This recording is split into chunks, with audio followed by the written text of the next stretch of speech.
Hello সবাই, কেমন আছেন? নিশ্চয়ই সবাই ভালো আছেন। তো আজকে আরেকটা খাবার নিয়ে আসছি, একদম সিম্পল খাবার। সেটা হচ্ছে চিকেন বিরিয়ানি, কিন্তু এখানে চিকেন আসলে গোটা নাই, আমার টুকরা কম ছিল, তাই আমি প্রতিটা চিকেন আমরা এরকম সিদ্ধ করে বাসায় চিকেন রেখে দিই এইভাবে, চিকেনের মাংসগুলো। তো এই যে আজকে আমি একটু চিন্তা করলাম যে এগুলো অনেকগুলো জমছে, তো এটা দিয়ে চিকেন বিরিয়ানি করে ফেলছি। তো এভাবে চিকেন বিরিয়ানি করে ফেলছি, আর এখানে টমেটোর সালাদ, শীতকালের অসম্ভব টেস্ট।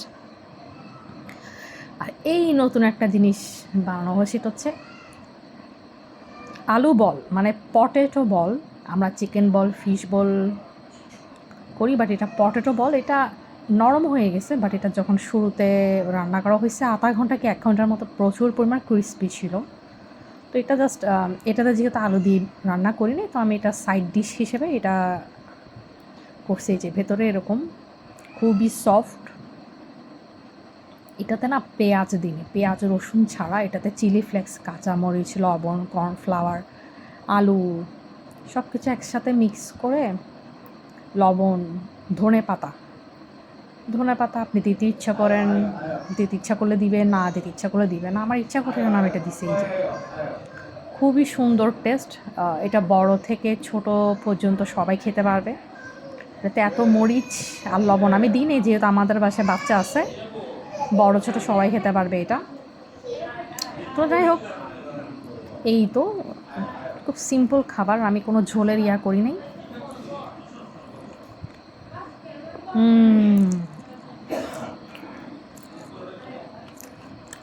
মজা।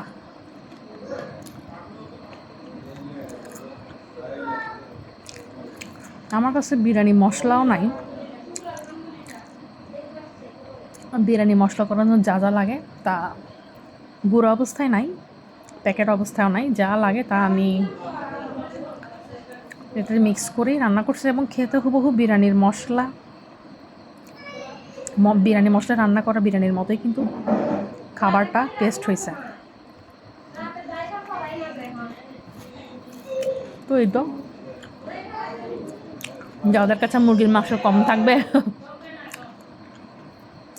তারা এভাবে পিস করে করে